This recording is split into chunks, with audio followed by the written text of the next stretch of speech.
Assalamualaikum warahmatullahi wabarakatuh. Ya, selamat malam rekan-rekan praktisi pertambangan batu bara di Indonesia. Pada sore hari ini ada berita yang dilansir dari Detik Finance ya, yang judulnya RUU Minerba resmi jadi undang-undang. Ini cukup menarik untuk kita baca bersama ya. Langsung saja, hari ini, hari Selasa, tanggal 12 Mei 2020, jam 18.15 WIB, DPR akhirnya meresmikan rancangan undang-undang tentang perubahan Undang-Undang Nomor 4 Tahun 2009 tentang pertambangan mineral dan batu bara menjadi undang-undang. Hal itu disahkan dalam rapat paripurna di Kompleks MPR DPR Senayan, Jakarta, hari Selasa, tanggal 12 Mei 2020. Hari ini, penetapan RUU Minerba dilakukan oleh Ketua DPR RI Puan Maharani.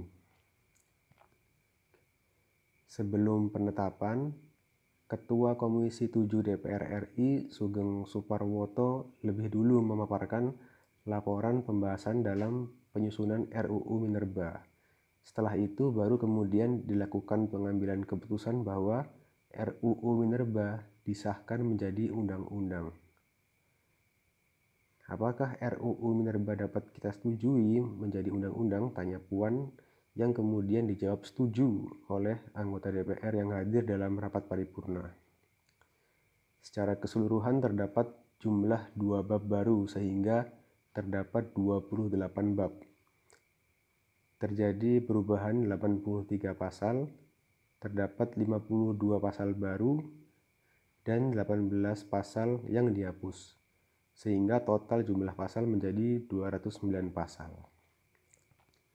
Oke, berikut poin-poin yang mengalami perubahan ya. Perubahan di batang tubuh RUU Minerba. Di dalam batang tubuh RUU Minerba menghasilkan beberapa rumusan baru dan yang disempurnakan, diantaranya sebagai berikut. Terkait penguasaan minerba, disepakati bahwa penguasaan minerba diselenggarakan oleh pemerintah pusat melalui fungsi kebijakan, pengaturan, pengurusan, pengelolaan, dan pengawasan. Jadi dikelola oleh pemerintah pusat ya. Selain itu, pemerintah pusat mempunyai kewenangan untuk menetapkan jumlah produksi, penjualan, dan harga mineral logam, mineral bukan logam, jenis tertentu, dan batu bara. Nomor 2, disepakatinya wilayah pertambangan sebagai bagian dari wilayah hukum pertambangan merupakan landasan bagi penetapan kegiatan usaha pertambangan. 3, adanya jaminan dari pemerintah pusat dan pemerintah daerah untuk tidak melakukan perubahan pemanfaatan ruang dan kawasan terhadap WUUP, WPR, dan WUUPK yang telah ditetapkan, serta menjamin terbitnya perizinan lain yang diperlukan dalam rangka pelaksanaan kegiatan usaha pertambangan. 4, terkait WPR, jika sebelumnya diberikan luas maksimal 25 hektar dan kedalaman maksimal 25 meter, melalui UU ini diberikan menjadi luasan maksimal 100 hektar dan mempunyai cadangan mineral logam dengan kedalaman 100 meter. Artinya lebih luas dan lebih dalam ya, untuk pertambangan rakyat ya, WPR. Nomor 5, usaha pertambangan dilakukan berdasarkan perizinan berusaha dari pemerintah pusat. Izin dalam RUU Minerba ini terdiri atas IUP, IUPK, IUPK sebagai kelanjutan operasi kontrak perjanjian, IPR, SIPB, izin penguasaan, izin pengangkutan dan penjualan, izin usaha jasa pertambangan, dan izin usaha pertambangan untuk penjualan. Terkait pemberian izin, pemerintah pusat dapat mendelegasikan kewenangan pemberian perizinan berusaha kepada gubernur. Pendelegasian kewenangan didasarkan pada prinsip efektivitas, efisiensi, akuntabilitas, dan eksternalitas dalam penyelenggaraan urusan pemerintahan, antara lain dalam pembuatan IPR dan SIPB. Nomor 6. Terkait bagian pemerintah daerah dari hasil kegiatan pertambangan, jika sebelumnya pemerintah provinsi hanya mendapat bagian sebesar 1%, melalui RUU perubahan ini meningkat menjadi 1,5%. Adanya kewajiban bagi menteri untuk menyediakan data dan informasi pertambangan untuk A. Menunjang penyiapan WP, wilayah pertambangan. B. Mengembangkan ilmu pengetahuan dan teknologi. Dan C. Melakukan alih teknologi pertambangan. Pengelolaan data dan informasi tersebut dilakukan oleh Pusat Data dan Informasi Pertambangan.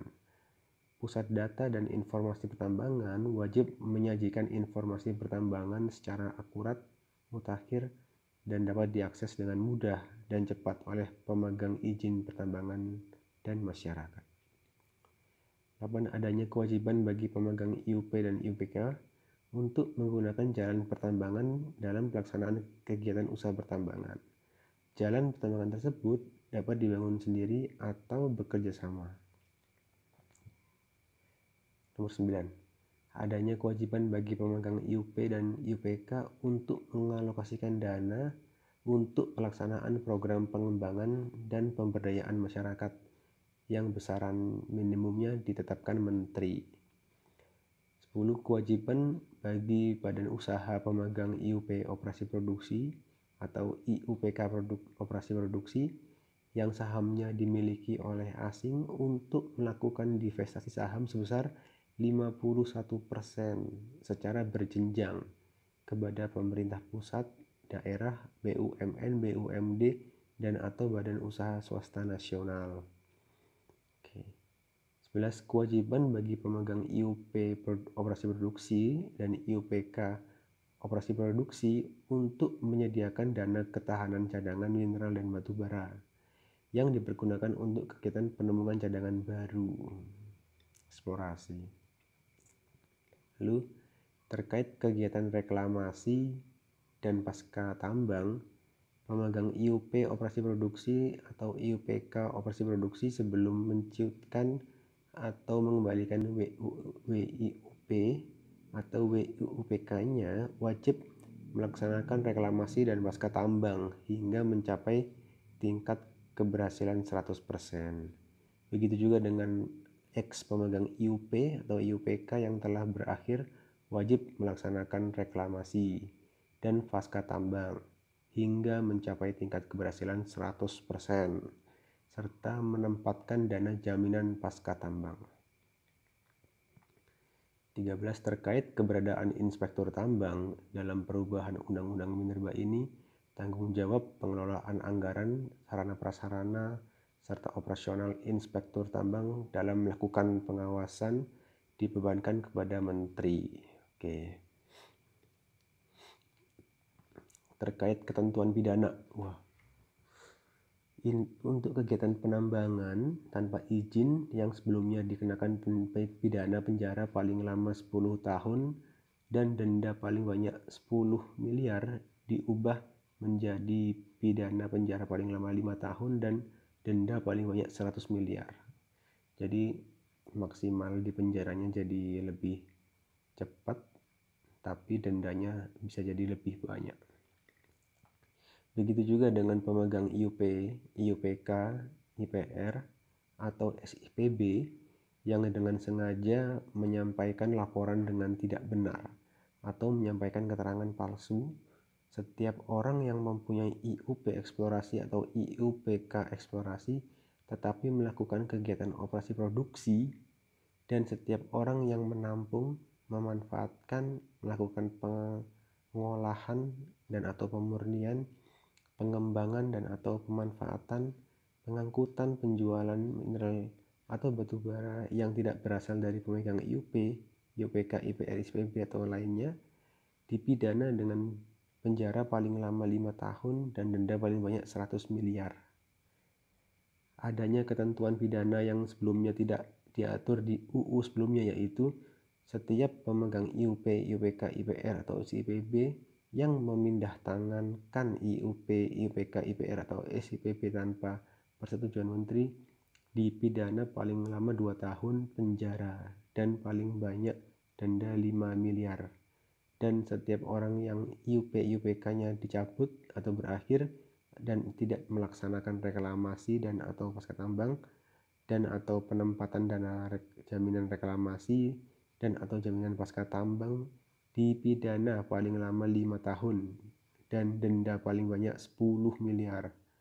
Selain itu, ex pemegang IUP dan IUPK dapat dijatuhi pidana tambahan berupa pembayaran dana dalam rangka pelaksanaan kewajiban reklamasi dan atau pasca tambang yang menjadi kewajibannya.